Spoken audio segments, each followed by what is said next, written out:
Welcome to this week's episode of Vitality Kitchen. Today we'll be making pumpkin popovers.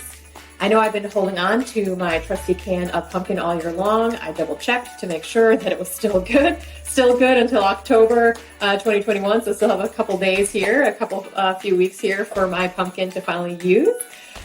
So let's go ahead and get started. You might be wondering what a popover is, and I will show you. So I have a fancy popover pan here where they're kind of like a muffin, but the bigger part literally pops over. That's what a popover is.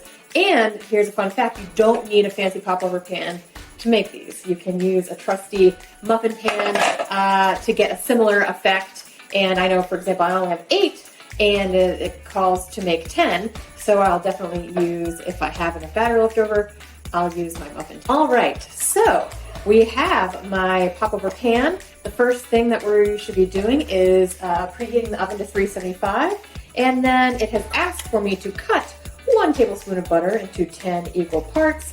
I'm not super equal with this, but I'm gonna go ahead and try to get a little bit in each one.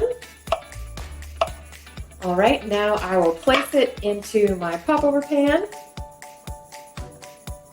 And you're technically supposed to be doing this while the oven is heating up for about 2 minutes to kind of get a nice little liner in that pan. All right, I put the butter in the popover pans. I set a timer for myself so I don't forget. I'm one to forget and overheat the butter while it's heating up. So in the meanwhile, while that's doing this, one thing that's really helpful about this recipe is that you can do this pretty efficiently and get it all done fairly quickly.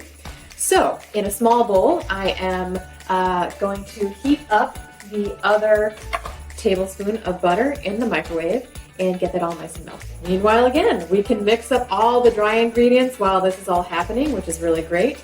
So we're going to whisk together 2 eggs. So we have 1 and 2 eggs. And then we have milk, 1 cup of non-fat milk. I'm using my oat milk because that's what I like to use. You can use whatever you'd like in there. And then we have 1/4 cup of pumpkin puree. So it doesn't look pretty, but it tastes good. So I'm just gonna kind of level this out, make sure I get about a 1/4 cup here. And I'm gonna get that in there. All right, my timer went out, so I took out my popover pan and all the butter is nice and melted in the bottom, and my melted butter is also done. So I'm going to put my tablespoon of melted butter or butter substitute, whatever you'd like, and now we're going to whisk together. I always like to do the wet ingredients really quickly first.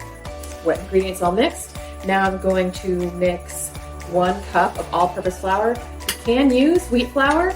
If you are, be mindful of the substitution for that and the conversion. I do like to put it through my little flour spinner just because sometimes I don't know how great my flour is. This helps make it a little smoother. Last couple dry ingredients, we have the 1/4 teaspoon pumpkin pie spice. Very wonderful for this time of year. I'm gonna do a 1/4 teaspoon of salt. There we go. I just like to eyeball that. And now we are going to mix until well combined, but slightly lumpy still. And that's just how it's going to be with a little bit of this pumpkin puree. All right, slightly lumpy. Can everyone see? All right, now we are going to pour this into our popover pan with all the nice butter at the bottom. And with this, or if you're using muffin tins, you do just about 1/2 to 2/3 full. You don't do it all the way up to the top. So I like to use an ice cream scoop sometimes to help me get this relatively even. I'm gonna pour it in here while I'm doing this to hopefully get 10 mini popovers. These are mini. You might be familiar with larger ones. But again, this is a quick recipe. It looks pretty cool at the end, hopefully, knock on wood, it all comes out well. And it doesn't take that many ingredients that you hopefully already have on hand. All right, so I filled up my popover pan 2/3 up. I had enough to spill over into my muffin tin. Again, this is something that you can use if you don't have popover pans, but make sure that you really well grease your muffin tin. And then the hardest part is to put it in for 30 minutes, set the timer, and do not open the oven.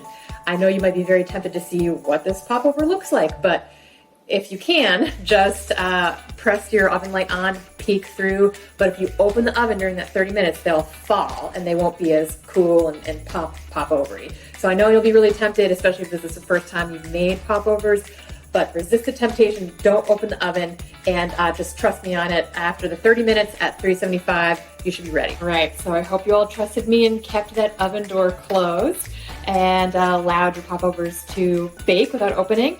So I pulled my popovers out and they are pretty delicious. I've already kind of pulled them out from the popover pan and they look pretty cute, and they're not as dramatic as I might have hoped for, but sometimes you never know what you're gonna get, but still very delicious. And one way to serve them is with a little bit of butter substitute, sprinkle a little cinnamon sugar on it for the fall season. However you'd like, it's a great way to get some of that vitamin A and celebrate the season. So thank you so much for joining and hope to see you next week.